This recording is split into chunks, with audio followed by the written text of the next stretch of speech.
Baik, kita lanjutkan dengan pengujian otomatis. Apa sebetulnya yang dimaksud dengan pengujian otomatis itu? Ya, jadi sebetulnya pengujian otomatis ini tidak bisa lepas dari pemahaman terkait dengan pengujian manual. Ada video nanti yang kita bisa lihat sama-sama ya, yang terkait dengan automatic testing ini. Namun sebelum melihat video tersebut, kita bahas dulu mengenai apa itu pengujian otomatis. Tadi sudah dijelaskan bahwa pengujian manual itu bergantung pada manusia ya, pada orang yang duduk di depan komputer dan dengan hati-hatinya mengeksekusi langkah-langkah pengujian. Nah, pengujian otomatis itu berarti menggunakan alat otomatisasi untuk menjalankan kasus uji Anda ya. Jadi kalau sebetulnya kasus uji ini adalah kasus-kasus di setiap fungsionalitas atau fitur yang mungkin terjadi dan itu harus diuji.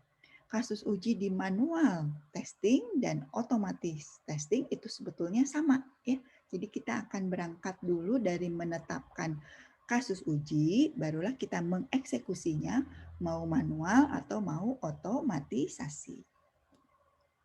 Nah, di perangkat lunak otomatisasi, kita juga dapat memasukkan data uji ya ke dalam sistem yang sedang dites dan membandingkan hasil yang diharapkan dengan aktual yang dihasilkan dari pengujian tersebut untuk dilaporkan.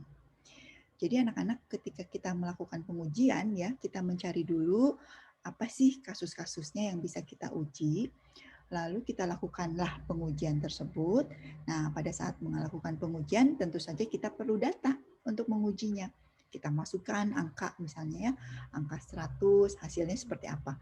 Kalau kita masukkan angka yang berbeda 150 hasilnya seperti apa. Rumusnya sama apa enggak? Rumusnya sesuai enggak? Kalau ternyata kita masukkan 0, loh kok hasilnya beda ya kalau kita masukkan dengan 100. Nah, itulah pentingnya data uji. Nanti kita juga memahami bahwa pengujian yang baik itu kalau kita menyiapkan data uji yang cukup. Enggak bisa kita tuh nguji ya cuma sekali dengan, udah sekali aja nyobain angka tertentu dan berhasil, oh udah sesuai nih rumusnya, oke, berhasil. Enggak gitu, pengujian tuh harus mencoba berbagai data, bahkan nanti kita juga akan belajar ya mengenai data batas. Nah, batas-batas data itu minimal batas data itu harus dicobakan di sistem kita, di kasus uji kita, memastikan sistem kita memang siap terhadap data apapun juga. Nah, itu ya. Jadi, kasus uji, data uji, mau manual, mau otomatis, itu harus kita siapkan dan menggunakan data uji dan kasus uji yang sama. Nah, di tes otomatisasi data uji itu nanti bisa dimasukkan juga ya di testing tools-nya. Lalu di sini dinyatakannya tes automation menuntut investasi uang dan sumber daya yang besar. Kenapa? Karena menggunakan tools. Tools itu banyak yang sudah disiapkan oleh orang-orang ya, tapi tools itu ada yang free, ada juga yang berbayar. Semakin bagus ya semakin berbayar, sehingga memang kita jadi ngitung kan, mending manual kita bayar orang atau mending kita pakai tools, kita bayar tools. Mikir gitu ya. Nah, itulah yang disebut dengan investasi uang dan sumber daya yang besar. Karena kalau pakai tools juga kita tetap butuh tester. Kenapa? Karena untuk memastikan tools tersebut dipahami dan bisa digunakan. Jangan developernya, jangan programmernya ya. Ya tetap harus ada pihak lain yang membantu.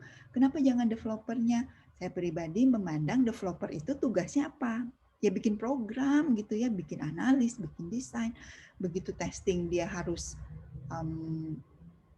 eksplorasi toolsnya juga, ya kembali ya bisa terjadi yang disebut dengan jeruk makan jeruk. Perasaan program saya mah udah paling bagus. Dites pun memastikan supaya tidak ketemu bugs. Beda dengan tester. Tester itu memastikan nemu bugs. Beda kan? Yang satu menghindar-hindar jangan sampai ketemu bugs. Kalau yang satu gimana caranya sampai nemu bugs. Kebayang? Jadi kalau saya jadi developer yang nggak jujur gitu ya, ngoding terus, ini sebetulnya saya tahu nih rumus saya masih salah nih, tapi saya ngujinya dengan data yang saya yakin hasilnya benar. Saya nggak mau nguji dengan data yang saya masih khawatir datanya bakalan ketahuan nih rumusnya ada tidak sempurnanya, ada cacatnya gitu ya. Jadi kalau developer itu cenderung gimana caranya supaya lolos dari bugs gitu, dari temuan. Tapi kalau tester seperti juga auditor, gimana caranya nemu bugs gitu. Bedanya kalau tester itu tetap harus dari sisi tim ya, bahwa dia menemukan kesalahan itu untuk membantu developer supaya nemunya sebelum rilis, bukan mencari kesalahan untuk menyalahkan gitu ya. Nah itu yang harus kita sepakati.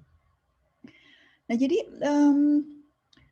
kalau kita development ya, mengembangkan sistem secara terus-menerus gitu ya. Jadi kan sistem itu kita kalau bikin sistem, cita-citanya sistem itu umurnya panjang kan, terus digunakan gitu ya.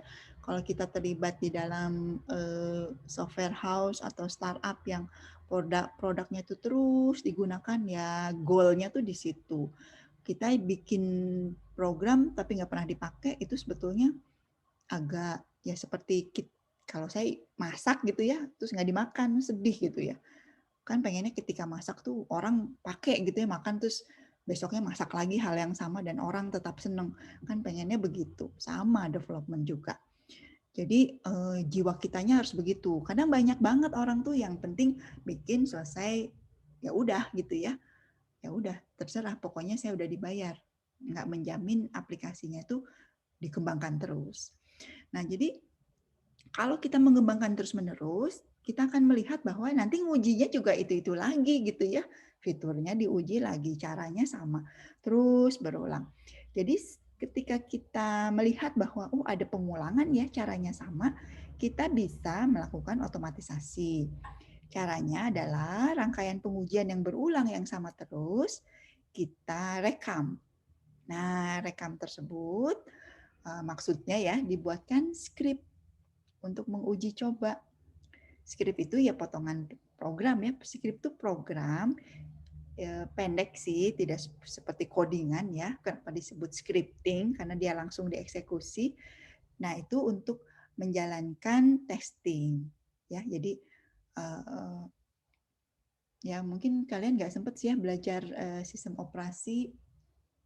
Kalau saya sih dulu belajar ya bahwa di sistem operasi itu kalau ada beberapa langkah yang dilakukan, misalnya pindah direktori, membuka file, lalu melakukan delete file, itu rangkaian perintah-perintah tersebut bisa kita jadikan skrip ya, kode program yang langsung dijalankan dengan sekali perintah. Jadi scripting itu kira-kira seperti itu. Ya mudah-mudahan pernah belajar ya di mata kuliah yang lain bahwa ada yang namanya scripting, itu sebetulnya kumpulan program perintah-perintah pendek ya yang dijadikan satu script. Nah, itu sudah otomatisasi sebetulnya. Jadi otomatisasi itu ada dua ya. Kita bisa pakai tools yang sudah settle, yang sudah ready, yang dibuat orang dan kita bisa explore cara menggunakannya. Bisa juga kita mengotomatisasi dengan merekam, membuat skrip, langkah-langkah pengujian yang berulang-ulang. Ya, daripada bosen itu melulu, ya udah saya bikinkan skrip. Sebetulnya kemampuan scripting itu wajib ya dipenuhi oleh kita gitu ya. Jangan sampai kita melakukan langkah-langkah itu semuanya manual, karena selain menghabiskan waktu dan membosankan juga dan challenge juga ya untuk kita sebagai orang informatika untuk membuatkan skrip-skripnya. Nah jadi kalau kita sudah melihat ya bahwa ini bisa dilakukan otomatis nih, berarti kita tidak perlu lagi campur tangan manusia. Tapi sebetulnya ya, kembali ya kita ingat lagi bahwa tetap saja harus ada kasus-kasus atau fitur-fitur yang betul-betul kita uji secara manual ya, untuk menjamin bahwa fitur tersebut sudah yakin ya, yakin tidak ada kekurangannya atau cacatnya. Jadi anak-anak, karena kalau pengujian otomatisasi itu, jadi seperti dua tahap ya. Kita rely on atau bergantung pada si tools, ya, baik yang kita gunakan atau yang kita buat ya, scripting. Dan kita juga bergantung sama orang gitu ya. Jadi ke tools-nya bergantung, ke orang juga bergantung. Ya, ya kembali ya, kalau ketika terjadi cacat, kita kan bisa jadi punya dua pertimbangan. Ini bugs-nya si tools-nya kurang oke nih, kurang bisa menemukan bugs, atau si testernya menggunakan tools-nya kurang mahir. Jadi orang apa tools nih yang kita salahin gitu ya. Nah, mana yang harus kita jadikan feedback supaya lebih baik ke depannya. Tapi kalau manual testing ya udah jelas. Orangnya nih, testernya kurang nih, harus dilatih lagi atau kita cari tester yang lebih jagoan gitu. Kira-kira seperti itu ya. Kenapa pengujian otomatis itu tujuannya untuk mempermudah, tidak menggantikan 100% pengujian manual. Nah, pengujian otomatis itu penting ya. Kenapa? Karena pengujian manual itu ada beberapa kekurangan ya. Ya tadi karena dia harus berulang-ulang gitu ya. Kemudian skenario negatif tuh gini. Kalau kita nguji kan pengennya yang berhasil ya. Padahal kita juga harus menguji yang kasus-kasus yang tidak berhasil. Contoh, login, fitur login. Login itu kita akan mencoba dengan data yang benar gitu ya, dengan user dan password yang udah tercantum di daftar yang bisa login. Itu kalau menguji login yang benar. Tapi tester itu harus menguji juga dengan data login yang salah, yang ngawur, bahkan yang kira-kira bakalan membuat si sistem ini loss ya, atau terbukti ada bugs-nya. Nah, itu yang disebut dengan skenario negatif ya. Jadi test case yang not happy gitu ya, harus dicoba. Tester tuh begitu. Nah, ini jadi makan waktu dan biaya ya, karena kita harus nyobain berbagai case untuk data yang betul dan data yang tidak betul.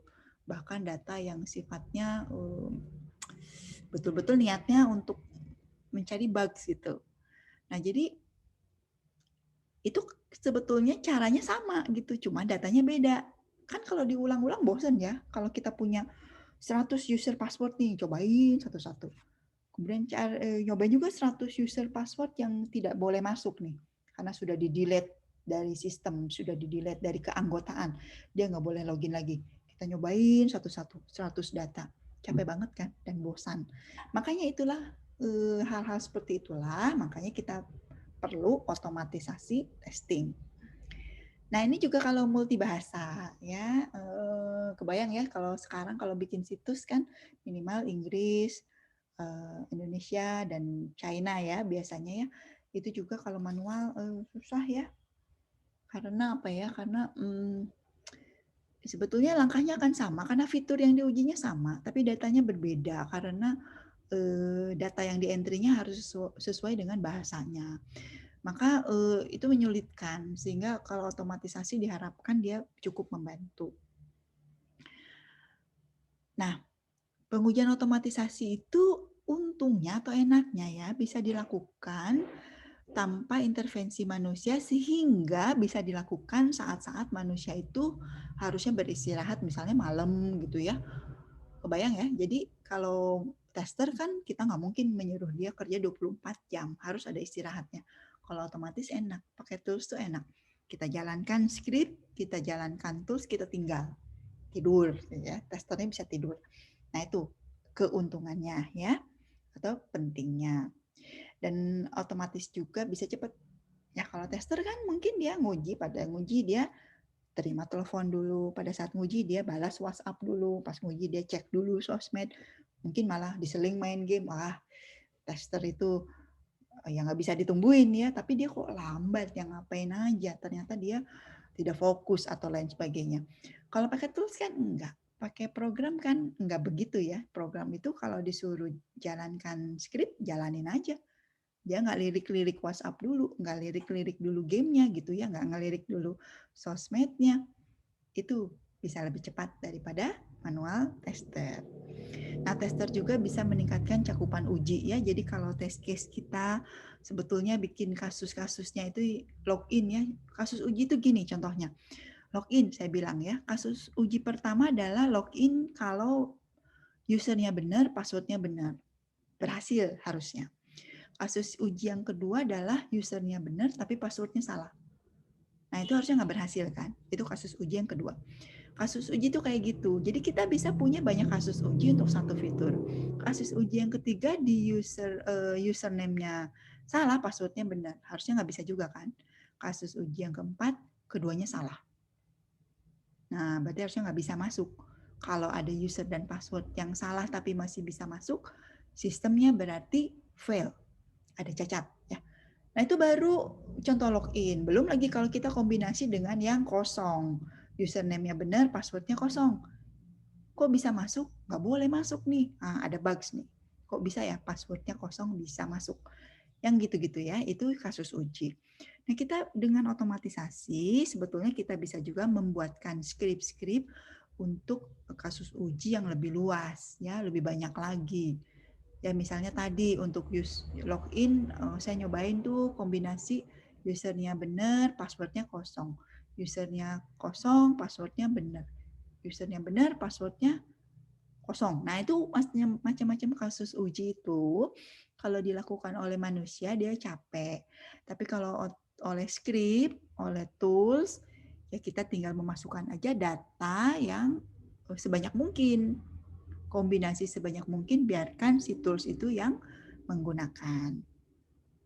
Itulah ya, jadi tester itu di satu sisi dia harus punya skill ya, dia bisa melihat dari perspektif sebagai oposan yang mencari bugs, tapi juga melelahkan dan membosankan sehingga memang dengan adanya otomatisasi akan membantu ya. Sebetulnya membantu. Tapi bagaimana bisa melakukan otomatisasi kalau kita belum paham manual testing? Nah, makanya kita akan pertanyaan-pertanyaan sebetulnya apa ya yang cocok untuk dilakukan otomatisasi. Jadi kasus uji yang otomatis dapat dipilih menggunakan kriteria berikut untuk meningkatkan ROI. ROI itu tingkat keberhasilan ya dari otomatisasi. Di sini disarankan yang resikonya tinggi kasus uji kritis bisnis ya. Jadi memang kalau resiko tinggi ya, kalau kita punya fitur yang kita lihat beresiko tinggi, ya itu harus diujinya nggak bisa sekali ya, sehingga dia akan dieksekusi berulang-ulang. Nah, itu cocok ya untuk dilakukan secara otomatis.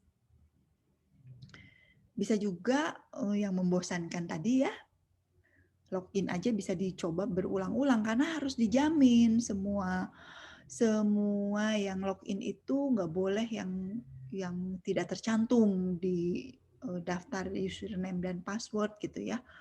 Itu bosen banget pasti, atau yang sulit secara manual. Sulit secara manual itu misalnya ya langkah-langkahnya itu panjang ya dan berliku gitu ya. Jadi untuk mencoba satu fitur ternyata skenario di fitur itu panjang banget gitu. Sampai usernya aja lupa apa dulu nih harusnya gitu ya, agar supaya tujuan akhirnya tercapai. Ya memang tidak ini ya, tidak efisien juga berarti ya kita membuat aplikasi yang langkahnya panjang banget sampai ke tujuan. Ya contohnya nih kontrak mata kuliah nih, kalian kan harus login dulu, lalu memilih mata kuliah, kemudian memastikan tidak lebih dari SKS yang ditetapkan dan seterusnya ya. Jadi memang panjang gitu langkahnya. Nah itu untuk ngujinya bisa jadi sulit ya karena langkahnya terlalu panjang, sehingga kalau dibantu oleh scripting itu memudahkan tester supaya nggak lupa langkah-langkahnya tuh harusnya seperti apa. Ya, jadi kasus uji yang dieksekusi berulang, bosan, sulit, dan memakan waktu itu cocok sekali kalau kita bantu dengan membuatkan otomatisasi ya, baik berupa membuatkan script ya, atau membuatkan program sederhana untuk menguji atau menggunakan testing tools yang sudah ada. Intinya seperti itu. Nah, makanya ya banyak sekali riset-riset atau tugas akhir ya untuk membuat testing tools untuk menguji, melakukan pengujian. Nah, ini juga sangat menarik ya untuk challenge ya untuk membuat skrip pengujian. Karena bisa menggantikan atau mengefisienkan di pengujian itu sendiri. Nah, kalau yang nggak cocok, yang seperti apa? Ini ada guidance-nya ya. Kasus uji yang baru dirancang dan tidak dijalankan secara manual minimal sekali. Jadi kalau misalnya ada kasus uji yang baru ya, jadi ada fitur baru, berarti kan ada kasus uji tuh. Atau fitur lama tapi kita melihat harusnya ada kemungkinan kasus nih, yaitu kasus uji baru. Nah, itu jangan langsung diotomatisasi, minimal dilakukan secara manual gitu ya, minimal sekali kita lihat, oh caranya begini, kita bisa lakukan otomatisasi. Nah, jadi kemudian kalau requirement-nya berubah-ubah. Nah, ini klasik ya, bahwa ketika kita membuat sistem, requirement itu selalu berubah-ubah. Kalau requirement-nya berubah ya, tentu saja skenario dari use case-nya juga berubah-ubah. Ya kan? Kalau skenario-nya berubah-ubah, ujinya juga akan berubah-ubah. Karena menguji itu sebetulnya bisa disesuaikan dengan skenario dari use case. Kalau skenario-nya berubah, uji caranya juga berubah-ubah. Mau dibuat skrip juga ya harus berubah-ubah juga. Maka dia tidak akan cocok ya. Nah, kemudian kasus uji yang dilakukan secara ad hoc. Jadi ad hoc itu sebetulnya apa ya? Saya nggak bisa nyari terjemahannya ad hoc. Jadi sebetulnya ya ad hoc itu kita akui ya bahwa kasus ujinya itu ada, tetapi ya tidak bisa atau tidak perlu diformalkan ya. Intinya gini, ya seperti login lah ya, login lagi kembali ke contoh login, kita udah tahu kita harus menguji login itu yang kosong tuh harus dicoba gitu ya. Atau kita lihat juga bahwa di login itu kita tahu bahwa banyak banget kemungkinannya gitu untuk kita uji coba gitu ya. Tetapi tidak semuanya kita kita list gitu ya, kita tuliskan apa aja nih harus dicoba. Nah, itu sebetulnya kalau ada yang terlewat, akhirnya ya tidak bisa masuk ke pengujian otomatisasi gitu, sehingga tetap harus dilakukan manual. Jadi mungkin agak nanti kita lihat lagi ya contoh yang lebih tepat untuk yang fitur ad hoc ya. Jadi di fitur ad hoc ini kalau diotomatisasi belum tentu caranya begitu gitu ya. Jadi ad hoc ini betul-betul harus bergantung kepada skill dari si pengujinya. Jadi betul-betul dia yang harus mencari cara supaya nemu bugs gitu ya. Nah, ini memang kalau diotomatisasi sulit ya karena langkah untuk mencari bugs-nya itu harus detail dan mendalam. Kira-kira seperti itu ya. Nah, jadi ini yang tidak cocok ya, minimal kita lihat baru ya, nggak pernah dicoba, dan kalau requirement berubah-ubah, ya nggak apa-apa sih diotomatisasi, tapi kebayang ya sudah diotomatisasi, kita buatkan script untuk nguji, ternyata requirement berubah. Requirement berubah, use case berubah.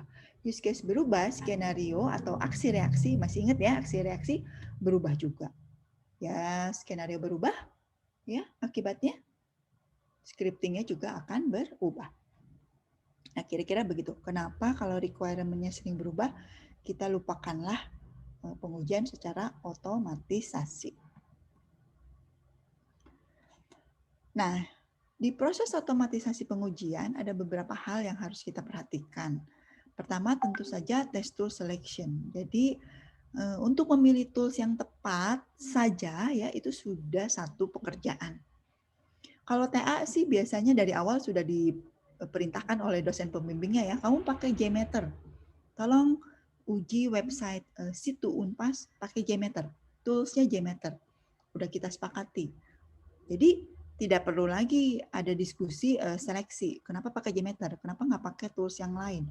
Tools yang lain itu ada Selenium, ya, ada macam-macam sebetulnya. Nah, tapi kalau kita sebagai tim, maka kita harus berdiskusi mau pakai tools apa. Biasanya pakai JMeter. Ya udah pakai JMeter aja, ya udah gitu ya. Atau pakai JUnit ya untuk testing unitnya. Nggak kenapa pakai JUnit? Padahal kan kita pemrogramannya macam-macam nih bahasanya. Bisa nggak JUnit? Nah, itu diskusi. Jadi test tool selection itu merupakan tahap awal kalau kita ingin melakukan testing secara otomatisasi. Lalu kita tetapkan scope of automation ya. Jadi dari kasus uji ya. Scope gini caranya. Kan kalau testing itu softwarenya sudah ada ya, minimal sudah ada requirement-nya. Nah, requirement itulah menjadi scope. Ada berapa requirement? 100. Sebentar, yang mau diuji berapa nih? Yang diotomatisasi. Semuanya nggak mungkin. Ya udah kita pilihkan 50 aja. Itu scope. Dari 50 itu kita plan, kita design and development ya. Mana sih yang akan kita otomatisasi, mana yang sisakan untuk manual. Itulah perencanaan, perancangan, dan development. Kita siapkan test case. Kasus uji mana nih yang akan kita otomatis, mana yang manual. Habis itu eksekusi. Nah, kalau eksekusi sih biasa ya, kita jalankan tools-nya, siapin datanya, lalu kita lihat hasilnya seperti apa. Lalu kita lakukan berikutnya adalah pemeliharaan. Ya, jadi kalau sudah lolos, pasti ada yang nggak lolos kan? Yang nggak lolos itu kita sampaikan ke developer supaya dia lakukan perbaikan dan kita bersiap untuk menyiapkan lagi testing tool environment tersebut. Terbayang ya, jadi kalau mau melakukan otomatisasi testing ya, atau mau TA-nya mencoba JMeter, ya ini langkahnya kira-kira seperti ini. Nah, jadi testing tools ini ya tadi ya harus diskusi, kemudian kita juga harus memikirkan sebetulnya kita mau nguji aplikasi apa. Aplikasi web, ya harus cocok ya under di bawah uji itu maksudnya ini ya. Jadi ini aplikasinya apa sih? Oh, web based. Oke, kalau web based ini cocoknya pakai tools apa? Terus apa yang mau ditesnya ya? Performance-nya atau fungsionalnya nih. Nah, ini misalnya ada namanya QTP ya. Nanti kita lihat ya di situsnya QTP itu apa sih? Tidak mendukung informatika. Maksudnya tidak mendukung aplikasi informatika. Aplikasi informatika yang disebut di sini maksudnya aplikasi yang banyak computingnya ya. Jadi informatika itu sebetulnya seharusnya banyak computing science-nya. Computing itu apa sih? Yang melibatkan algoritma-algoritma kompleks, AI gitu ya kan. Kalian sudah belajar AI ya, untuk algoritma AI itu beda dengan algoritma biasa. Kalau sudah pernah belajar struktur diskrit, kalian sudah pernah belajar itu tree, graph. Nah itu tuh kalau kita bikin aplikasi yang banyak sekali menggunakan struktur diskrit ya, pakai tree, pakai graph, itu cukup kompleks, ya mungkin QTP ini nggak bisa ngujinya. QTP ini bisanya untuk aplikasi yang nambah pelanggan, kemudian menghapus pemesanan, yang gitu-gitu loh. Kemudian peminjaman buku, menampilkan daftar peminjam, menghapus peminjam, menghapus data buku. Yang crude misalnya ya, CRUD aja, nggak bisa rumit-rumit. Nah, jadi jangan kalau kita pakai aplikasi yang rumit, barangkali tools-nya juga jangan yang tidak mampu sampai sedetil itu.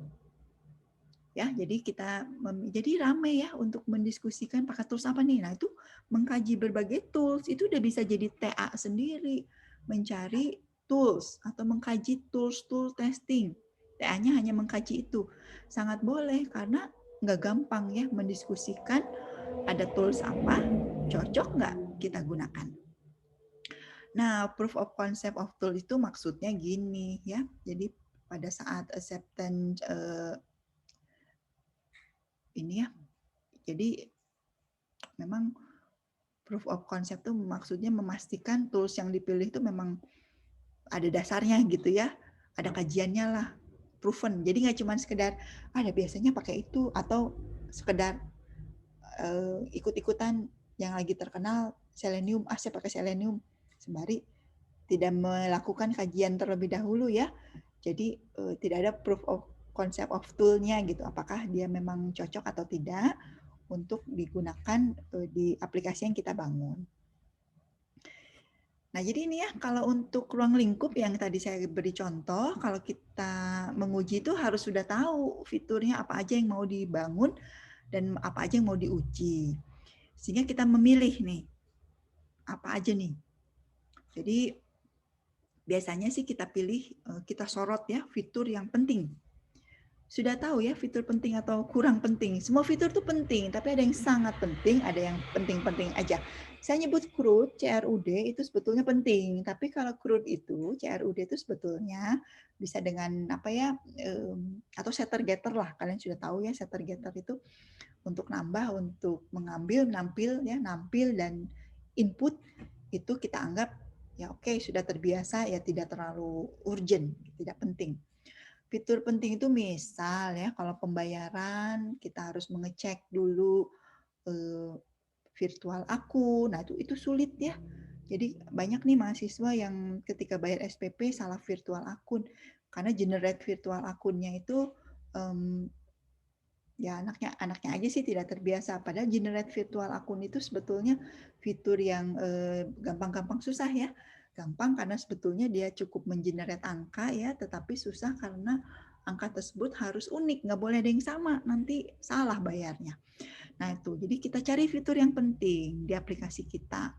Lalu skenario-nya ya, kalau melibatkan data yang besar, ini juga harus kita soroti. Fungsionalitas umum di seluruh aplikasi ya, kemudian kelayakan teknis, memungkinkan enggak gitu ya, pakai tools, kok kayaknya eksplorasi toolsnya aja lama. Nah, itu kelayakan teknis ya.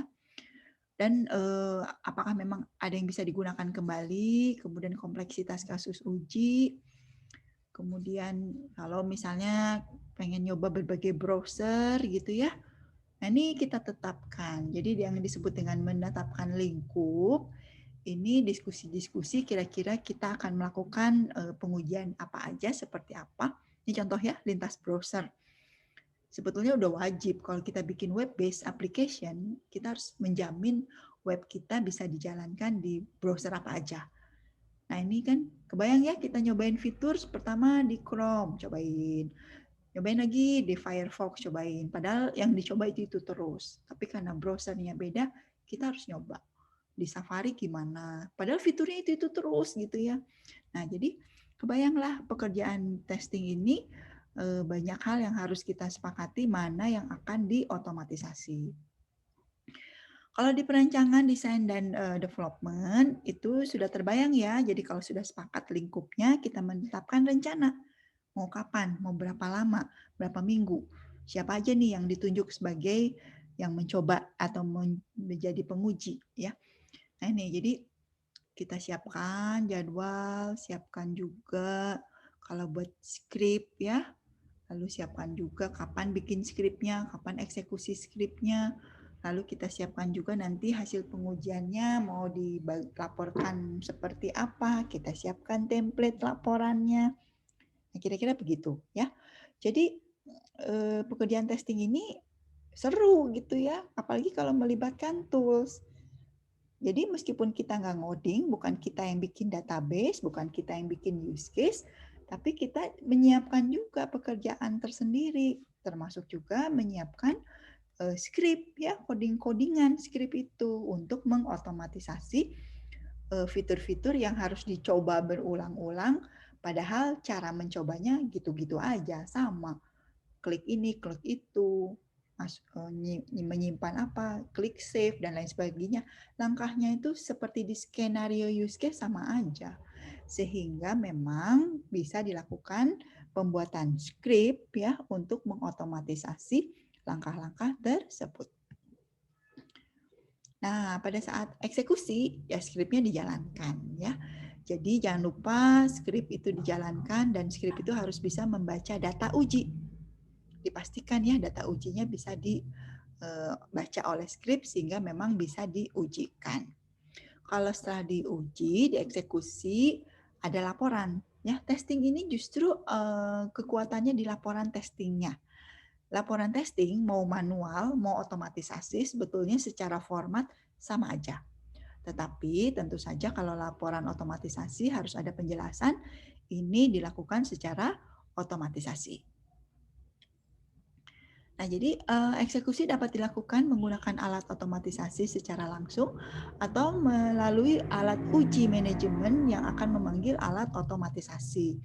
Jadi si script-script itu bisa kita jalankan atau ada tools lain ya yang memang untuk configuration management atau yang lebih mencakup keseluruhan sistem ya. Nah, itu yang nanti mengeksekusi memanggil si script otomatisasi itu. Terbayang nggak? Jadi kita punya script, jalankan langsung atau script tersebut dipanggil ya.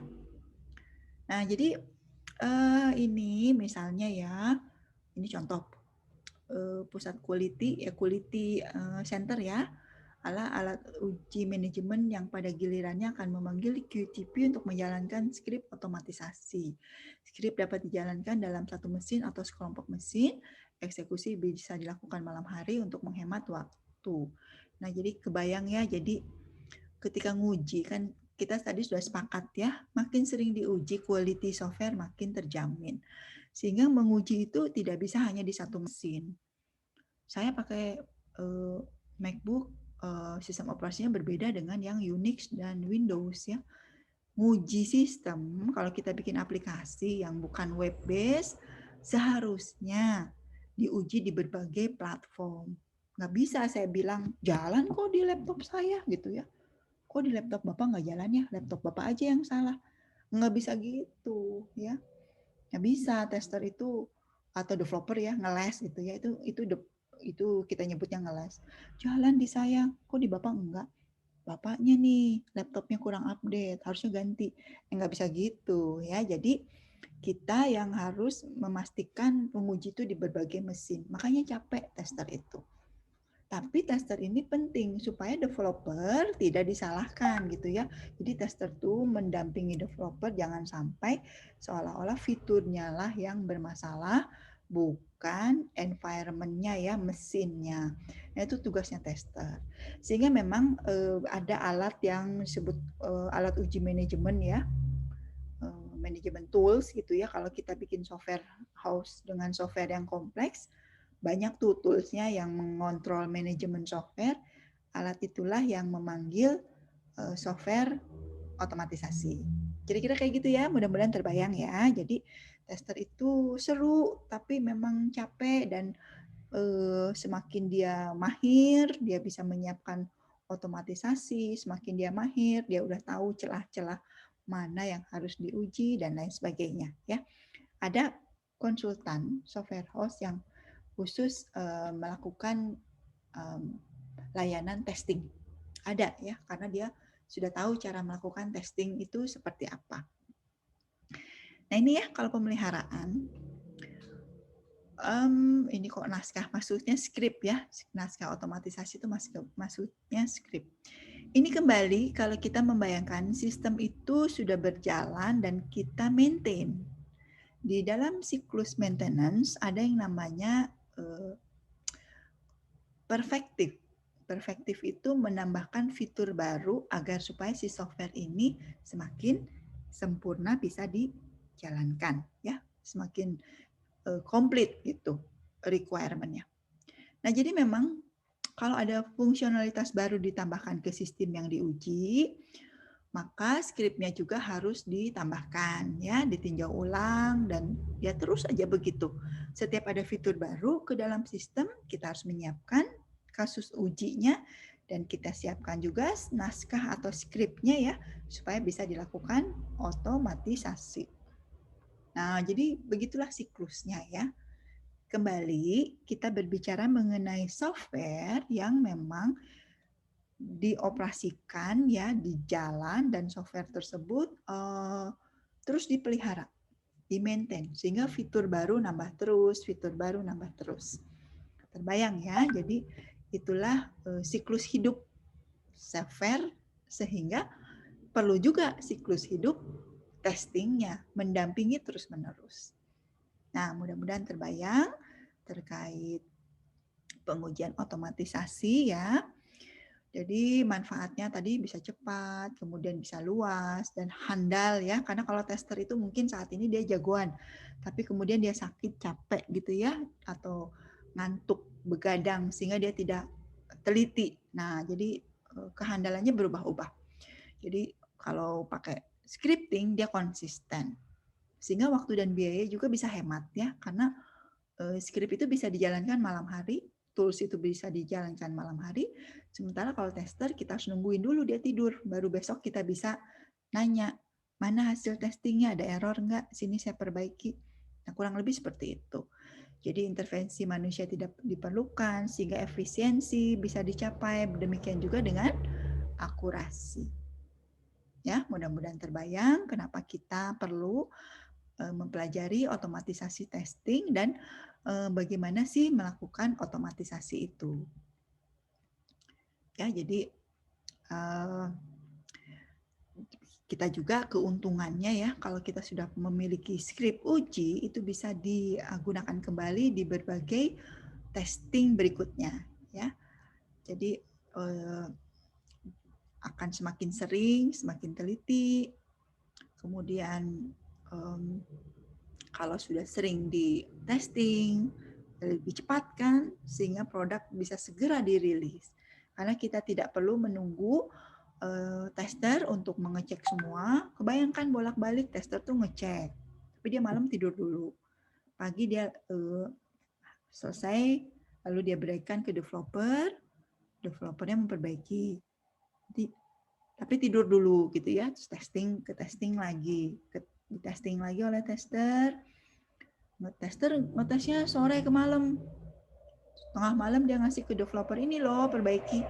Lah tengah malam developernya mungkin udah keburu tidur, baru pagi-pagi dicek. Jadi lambannya seperti itu ya, karena ada tiktokan antara developer dan tester. Padahal kalau pakai otomatisasi diharapkan lebih cepat sehingga segera bisa rilis ke pasar. Nah, kurang lebih seperti itu ya. Nah, ini ada beberapa jenis pengujian yang dapat diotomatisasi. Masih ingat smoke testing? Jadi smoke testing itu testing awal ya, untuk mengetes fitur-fitur yang urgent. Nah, itu sebetulnya bisa diotomatisasi. Semuanya juga kelihatannya bisa ya, unit test, integration, functional, keyword testing, mengetes keyword ya. Regression testing, kemudian data driven testing, black box testing. Sebetulnya kalau semakin kita memahami semua manual testing, tipe-tipe testing ini, kita juga bisa melihat peluang untuk dilakukan otomatisasi. Oke. Nah, sebetulnya apa sih otomatisasi itu? Sederhananya ginilah. Ya jiwa otomatisasi itu harusnya sudah terbentuk kalian ya. Contohnya gini. Kita ingin menampilkan data 10 mahasiswa. Ketika kita belajar program, kita akan menampilkannya gimana? Kita akan tulis system out print line, data A, system out print line si B, system out print line si C. Kita bikin 10 baris yang system out print line gitu ya. Muncul kan 10 datanya ya. Itu nggak apa-apa, itu berhasil. Tapi berarti itu jiwa otomatisasinya belum muncul. Kalau jiwa otomatisasi muncul, kita melihat ini kok nggak efisien ya, diulang-ulang melulu 10 kali, harusnya diapain nih? Nah, karena kita sudah belajar for, ya udah kita gunakan for. For I lebih kecil 1 sama dengan I++, nah dan seterusnya ya. Sistem out print lainnya sekali aja satu baris, tapi dia diulang sebanyak 10 kali. Itu jiwa otomatisasi itu seperti itu. Jadi kita melihat peluang-peluang mana sih yang sebetulnya bisa dilakukan secara otomatis. Karena ini diulang-ulang melulu nih, berulang-ulang. Harusnya bisa dilakukan secara simple. Cukup dibuatkan skripnya sehingga dia bisa, skrip tersebutlah yang melakukan pekerjaannya. Nah, saya harapkan ya seperti itulah ya, ketika kita memutuskan ini otomatisasi apa manual. Ya, kita harus paham dulu yang manualnya kayak apa. Kita lihat, oh ini peluang, karena nih yang ini dilakukan berulang-ulang. Sehingga kita siapkan otomatisasi baik menggunakan tools yang sudah ada atau kita menyiapkan sendiri program ya yang disebut script untuk menjalankan perintah-perintah yang diulang-ulang tersebut. Nah, kira-kira seperti itu. Nah, jadi kita bisa simpulkan bahwa pengujian otomatisasi ini memang paling awal tergantung pada pemilihan alat otomatisasi yang tepat ya, sehingga memang test tool selection ya, tahap awal itu ya memang menentukan keberhasilan si testing ini ya. Dan tentu saja sebetulnya kalau sudah memutuskan memang proses pengujian dan tim serta ya siapa yang melakukan testing itu tetap menjadi hal yang penting ya. Jadi kita misalnya memilih, saya mau pakai testing, saya mau pakai JMeter. Tetapi orang yang dimintain melakukan testing atau testernya nggak paham JMeter. Justru dia akan menghabiskan waktu yang banyak karena memilih tools JMeter. Nah, kira-kira seperti itu ya. Jadi pemilihan alat otomatisasi yang tepat. Metode manual dan otomatisasi berjalan beriringan untuk pengujian yang sukses. Nah, ini tolong diresapi bersama-sama. Jangan sampai kita terjebak seolah-olah otomatisasi itu menggantikan manual. Enggak, dia mendampingi ya. Jadi mengkomplementari, melengkapi. Ya, bisa jadi fitur-fitur sudah kita uji ya secara manual, kita uji ulang secara otomatis supaya kita lebih menemukan bugs-nya. Bisa jadi juga kita bagi dua, ada 100 fitur, 50 manual, 50 otomatis. Bisa seperti itu. Bisa jadi 80-nya manual, 50-nya otomatis, jadi ada yang 30 fitur yang dua-duanya dilakukan. Nah itu ya, jadi pentingnya manual dan otomatisasi testing itu dilakukan dan bersifat komplementari, saling melengkapi. Di sini ditulisnya beriringan ya. Jadi tidak menggantikan. Jadi kalau kamu terjebak misalnya mana yang lebih bagus, manual atau otomatis? Terus jawab manual, otomatis. Itu sebetulnya sudah terjebak, terpolarisasi antara manual dan otomatis. Padahal sebetulnya keduanya saling melengkapi. Mungkin ini yang bisa saya sampaikan terkait otomatis testing. Nah, kita selesaikan dulu pembahasan dan kita masuk ke sesi tanya jawab.